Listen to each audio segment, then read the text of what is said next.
Ken's fine. Right on. Cool. I read the article where you talked about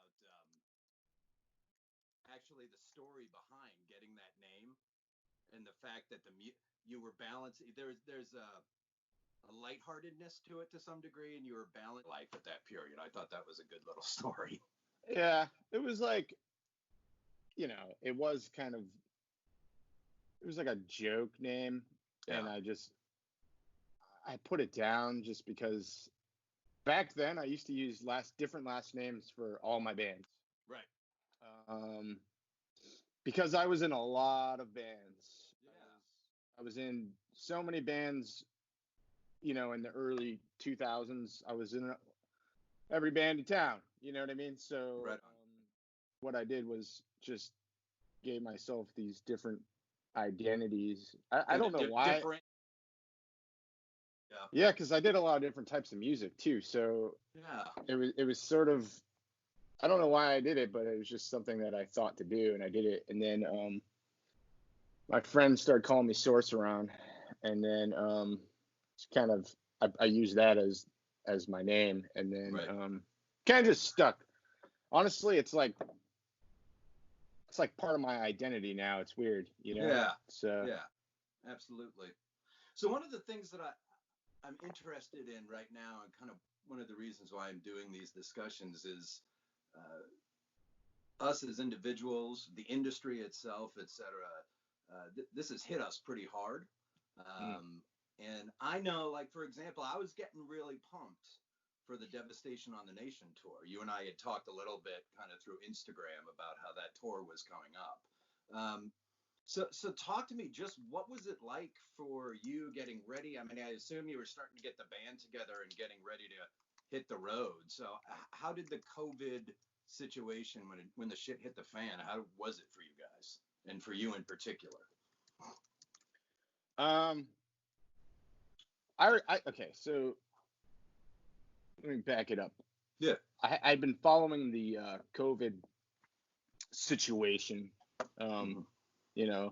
since before it had that name, and common sense told me that it was, I saw what it was doing in China just based off what we could even find out, and I figured it was probably likely worse even.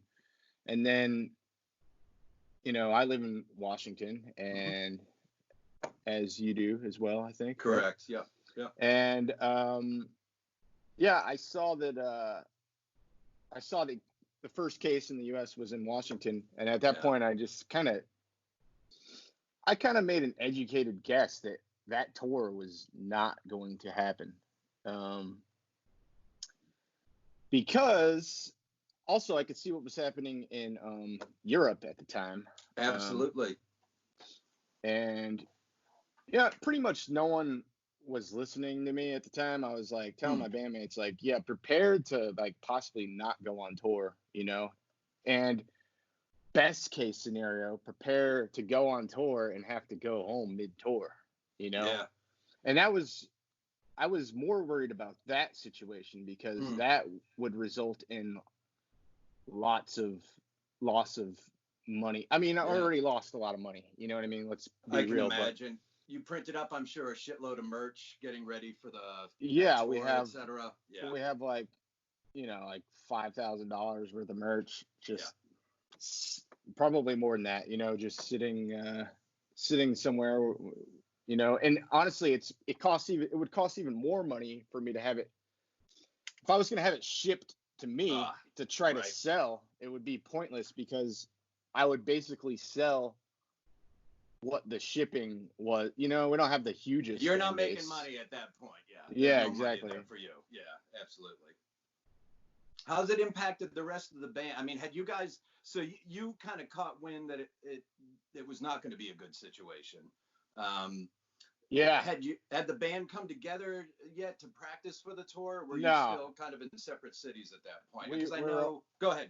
Sorry. Yeah, we were all in different cities. In fact, two of my other band members were in another band on tour, and I remember having the conversation that morning, like like I kind of escalated the conversation to the point of like, hey, I think we should prepare to think about possibly not even, just possibly being as prepared as possible for the tour not to happen. And then later that day it was canceled. And then later that day, the 2 shows that they had left on their tour were canceled. And so, is that Vance by any chance? Yeah, it was Vance. Yeah, I saw them with Veil of Nath on the Seattle stop, and right, I was there too. Yeah, I think I saw you like in the backstage area or something. But I can remember at that point, it really was just being talked about around the edges. And then like a couple weeks later, I saw a show with Vader, and Hideous Divinity from Italy was opening, and the shit was really starting to hit the fan in their town. They're from northern Italy, I believe, and so the reports were starting to come in. And I remember the feel at that show was like, this could possibly, we could see it coming like right around the corner, basically. Yeah. You could see the impact it was going to have, especially for those guys, because they were getting some pretty bad stories, I think, every day through social media and email, etc. Yeah, absolutely. That was pretty crazy. So I've noticed a lot of us right now, all of us are trying to hang on to our sanity and kind of stay balanced right now because we're going through a weird time. You as an individual, are there any kind of routines you're trying to keep, or activities or films maybe you're getting into right now just to kind of keep yourself sane?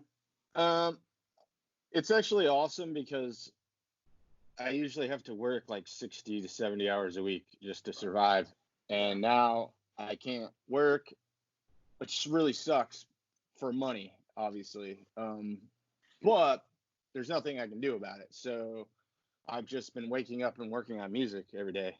And awesome. Yeah. It's great because I usually don't have time, and so I usually have to do all my writing in like big, like blocks. So if I have a couple weeks, I'll write, like an album's worth of stuff. You know what I mean? Yes. So it's like, don't get me wrong, like this sucks. I don't know what the fuck I'm gonna do about paying rent. You know what I mean?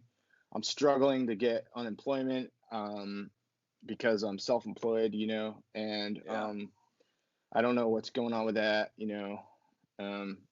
My landlord is basically like, oh well, pay, of course, And so I don't know, man. I'm pretty stressed out about money, but I'm trying to not think about it too much, and I'm just waking up, working on music, watching a lot of YouTube videos, which I usually do while I'm working anyways, and then just working out every day, since I'm basically sitting all day otherwise, You're gonna look like Glenn Danzig for the next album when you're on flex out there like that. Possibly. So I will pay to see that show, absolutely. So one of the things that I've always been interested in when it comes to, when we're talking about writing, I assume we're talking about Abigail, new material for Abigail. Abigail, and also I just write music, Absolutely. Like, I actually do like a lot of electronic music too. Do you release that, or is that just for yourself, kind of? Mostly for myself. I've released some stuff, but I don't tell anyone. It's on streaming sites under different names, and I just don't tell anyone. I don't tell anyone. You know what I mean? Yeah. But yeah, I mean, I'm interested. Why don't you tell anyone? Is it because you don't want people to interpret the music knowing, oh, this is Ken's shit, and so they already have kind of an idea about what they're so I'm just interested in that. Yeah, I mean, they're gonna expect something, and you're not gonna get what you're expecting, But no, I've always, majority of my time, if I'm making music, I'm messing around with like synthesizers and stuff, which is interesting because our last album doesn't have any synthesizers, no keyboards, nothing. just like live strings. And it's funny because like, I don't know, maybe because I worked on so much like synth-based music on the side, I didn't have to. You got it out of your system? Yeah, possibly. Yeah. Because that's one of the things I wanted to talk to you about that I find really fascinating about the music that you create. And I kind of teased this question yesterday, was just you're able to strike a balance between melody, right? And sometimes that's through the keyboard, sometimes it's through guitars, other times it's through more orchestral or string arrangements. But then you can kick us in the face too with some real kind of brutal and extreme stuff. And you can see it change between albums over time, that relationship between extremity and melody, and even within albums and songs, right? Sun and Moon is a perfect example where you almost have that instrumental, almost a chanting intro, and then it leads in. So is that, talk to me just a little bit, it's an open-ended question, but just how you try to strike that balance, what comes first for you, and just the process kind of oriented question. Well, I don't know if I consciously think about it too much, but I think I thought about it after you brought that up the other day, and I was thinking, for me,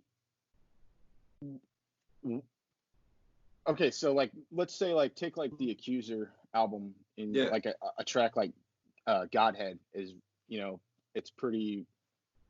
it's a fast paced, like intense, very intense track.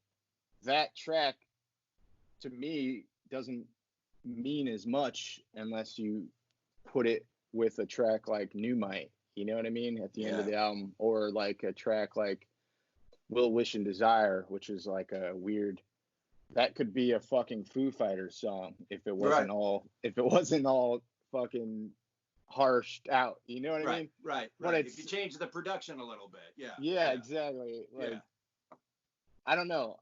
I'm doing it because it's interesting to me, and I need to be interested if I'm going to waste my time doing this in the first place. So it adds a dynamic range to your body of work that I think lacks in a lot of kind of the what we would call extreme metal, and like you were talking, the juxtaposition between songs, right? Like I Will Depart, and then that transition to Sun and Moon, and it's almost like those two songs are great by themselves, and then when you listen to it on the album and you have them connected like that, that's I wrote that as one song originally. Okay, yeah, no, that's interesting to hear. And everybody was kind of like, what the, like I send my songs to like a little core group of people, usually people that I'm working with sort of, or I have worked with, and or whoever I think might be playing live in the band, you know what I mean? Things like that. And but that was one piece of music, and I kind of had to, I turned it into two, if that makes sense, because that, Sun and Moon was almost, it was like asking to be its own entity, and absolutely. But yeah, I like it a lot better after separating them, because that, I don't think anyone would not as many people would sit through that whole thing. Fair enough. But that's my kind of thing, personally. I like me too. I mean, yeah, absolutely. But let's get back to process. So you say you write your material, and then you get input, and you share this with, like you said, a core group. Do you get feedback from them, and they say, have you, what about a part here, or is everything pretty much written by you, and then they kind of just perform a part? I'm interested in the role that they play versus you as, the main songwriter, obviously. Yeah, it's changed a bit over the years. From album to album, it differs. But I'd say like Thousand Suns era was like basically me and Ashley, and I think that's it. So Okay. as far as like songwriting, and then the next album was a little bit more. It was definitely more of a band thing, whereas like the drummer Ken at the time and Ian playing guitar, we like were in the studio like making an album, like rewrote it as we recorded it. I had some songs written, you know what I mean, but all in all, we put it together. And then after that was becoming, that album was sort of written as not as a band, but between me and the other guitar player. Mm-hmm. I wrote the majority of it, and then but he put some really good parts into the songs. And actually one of the songs, I think one of the songs he like came up with the initial idea that turned it into a song, which which is awesome. Like, so then but after that, since that, like the Accuser was like basically me and Charlie fell. Charlie was playing drums. We'd go to the practice spot and just like dish out music and record it, and then go back through. Yeah. And so I was writing the riffs, but I had that back and forth with like he's behind the kit saying like, yeah, more of that, you know what I mean, that sort of thing. Which was really, he's a good guy to work on music with. He's got a lot of good ideas. Cool. And so that's how we work with Lord Mantis. That's like the most band like situation I think I've ever been in, honestly. Because when we do like the last two records, we jam as a band. Very cool. And which I'm not used to. You know what I mean? Like, I'm more of like a at-home writer, and then everyone has to learn it, and then but and then so for the last album, I wrote everything except on the last song was some ideas from right after Becoming era that I had worked on with that guitar player Ian, and so that influence is in there. Yeah, absolutely. Yeah, totally. I showed it to him. I remember when I demoed it, like, did it my way, you know what I mean? I remember he was kind of like, it's not even the same song, but but to me, it's like I wouldn't have gotten anywhere close to that if it wasn't for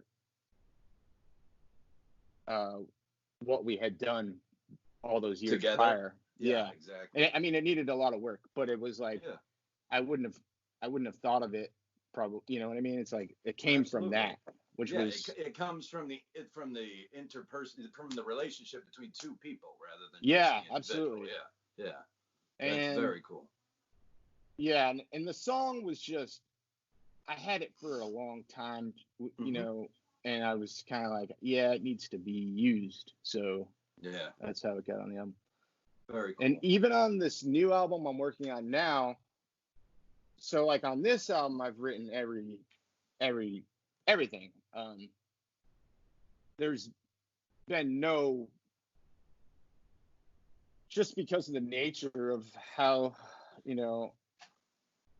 I tend to like, if I do have songs that someone else like was like even slightly a part of, I tend to want to use those songs because those are more interesting to me than something I just did myself, usually, only because I'm just so, you know what I mean? Like, I don't think highly enough of myself to think that the songs that are just me are better than the ones that are have anyone else's possible. Even if it's like they added one small thing, I'm like, oh, I like this song. It made a big difference. It's more interesting to me, than something that I just did. I think it inherently injects a little innovation into a song, right? When it just comes from you, Yeah. And this is a spark of something like, where the fuck did that come from? Kind of like outside of your range of vision, maybe. It can even be like on The Accuser. I know the production's really muddy and hard to understand, but there's really cool bass lines underneath all of that no one can hear. And it was I'm gonna jack up the bass now after this interview. Will Lindsay from Indian played the bass, and he showed up. I think it was his lunch break, and yeah, I don't even know if he had listened to the songs. You know, obviously I gave him the songs before that. I don't know if he actually listened to them, but he's so talented. He just sat there and was like, yeah, and just made these really sick bass lines. Right. To the point where I was like, oh, this song's so much better now. You know, like, just because it's different to my ears, you know. Absolutely. You know, so it's cool to work with, like, even if I have like a drum, like, you know, the majority of like the drum rhythm per se, like written, it's cool to have a drummer mess it up, you know, not mess it up, but like add a flair here, fill there. Like the ride in the first part of I Will Depart, there's on the ride around the bell, there's the 16th notes very quickly for like just 2 beats. And to me, that's like, oh, damn, that's cool. Oh, yeah. And it's such a little fill. And also some of the drums at the end of Sun and Moon they almost had, don't take this the wrong way, but there's almost like a real improvisational jazz feel at the very end of that song to me. And I get the sense. He's such a good drummer. Yeah, Jesus, yeah. Yeah, he's such a good drummer. It's weird, like, that song, I was thinking, I remember just telling him for the drums, I was like, just like pretend you're in Tool, but you're playing black metal. And he Black and Tool. That was like all I could think of that would get the vibe for the tune. And then he was just like, he just nails it, destroyed, you know. Absolutely. So cool. Absolutely. Let me give you just a couple quick questions, then I'll let you go. Okay. Sure. So you can work on the next incredible album. What is a song or a style of music or an influence on you that you think people would be surprised? Like, God, I didn't know Ken was so into John Denver. You know, what's the influence that people you would think might be surprised with? It's a good question. I might have to think about it for just a second. No, that's fine. Yeah, absolutely. Just put it in the back. I mean, I reference a lot of things, you know what I mean, that aren't metal all the time. Right. Like even like, so like with my drummer or something, I'll be like that Phil Collins song, you know what I mean? Or like, I don't know. Yeah.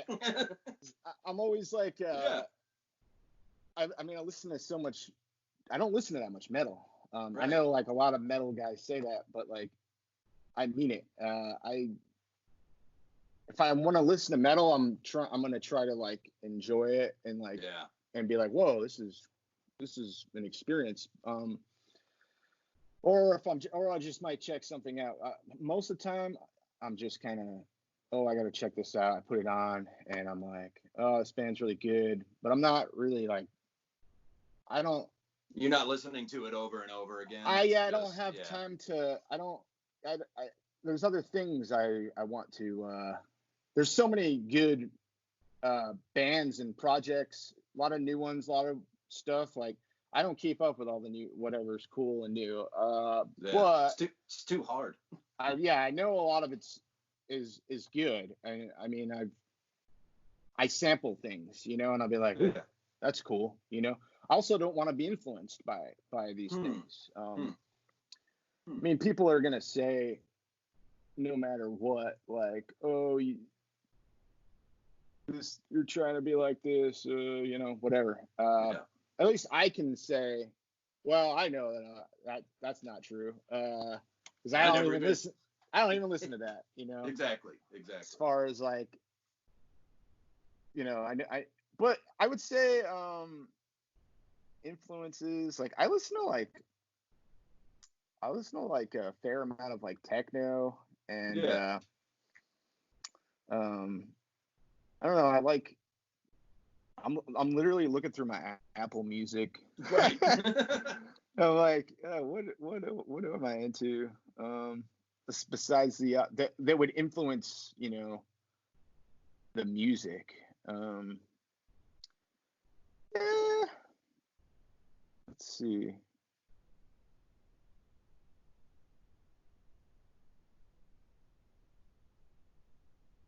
Yeah, I mean, I got some fucking ridiculous shit on my list.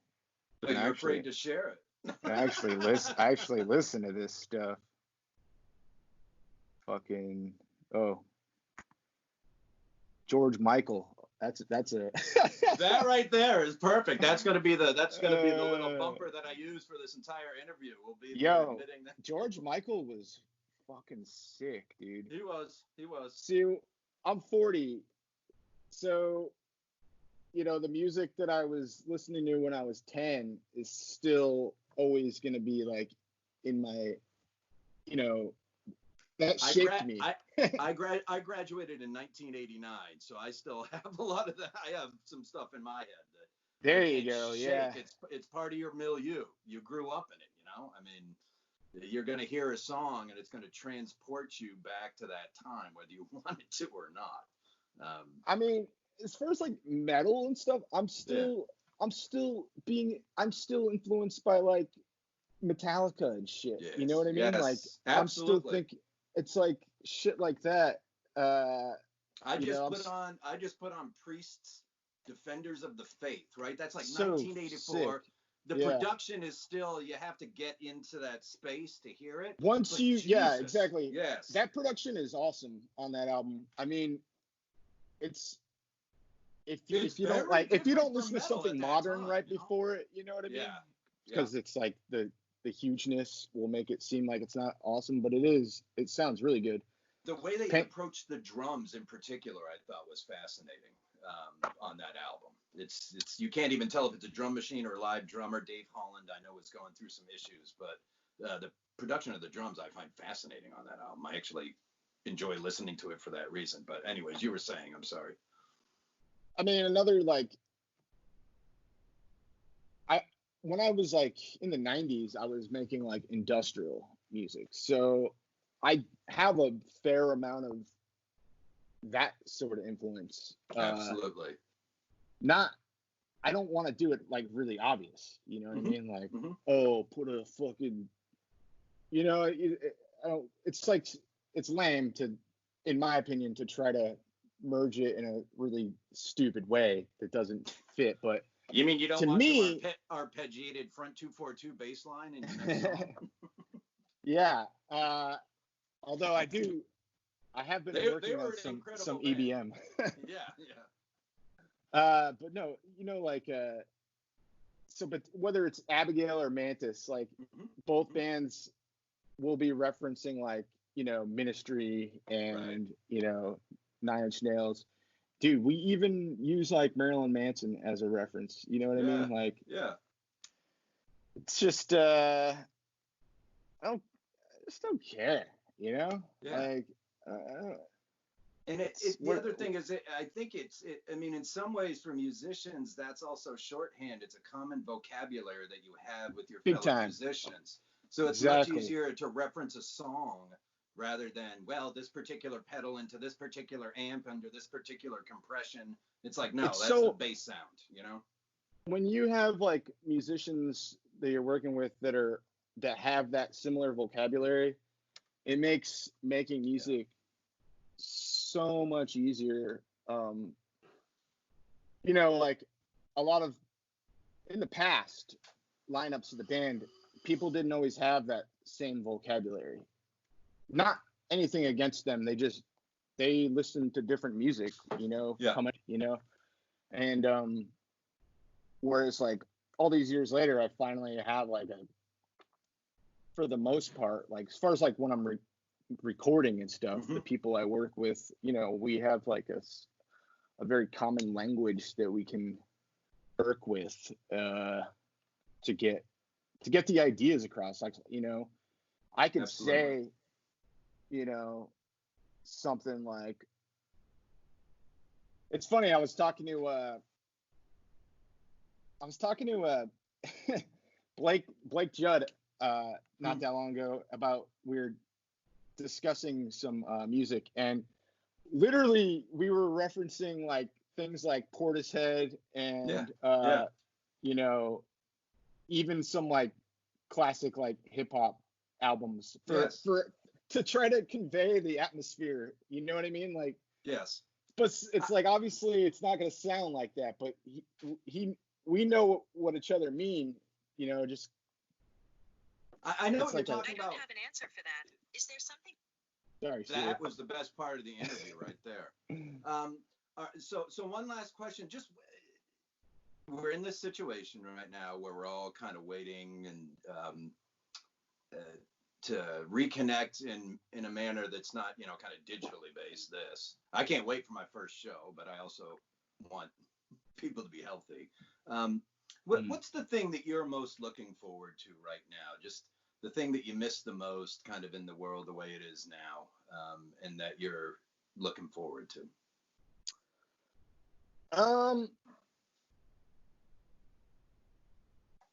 I don't go out that much, but I do miss. Right now, I feel weird knowing that I can't just go on a tour and see my friends across the globe, and not knowing what's going to happen in the future with that, like, I even have a bandmate in another country. Like, what's going to happen? You know what I mean? And other than that, I miss drinking really good beers on tap. Right. So honestly, this isn't very hard for me to do. I'm the social distancing. Yeah. Yeah. I'm completely comfortable with it. And I don't feel like I stocked up on food and supplies like really pretty early, I guess you could say, like before everybody else thought to, and I haven't needed anything, Are you the one with all the toilet paper? No, I have a bidet. So, like, as soon as I saw people were buying toilet paper, I was like, "Fuck this!" and I ordered the bidet. You went straight bidet. You just changed the whole mode of. I mean, waste disposal. I have like two fairly big things of toilet paper, and I've barely made a dent in them because of this bidet. The bidet. You've got the bidet. Fantastic. So you took the bidet with you. Yeah.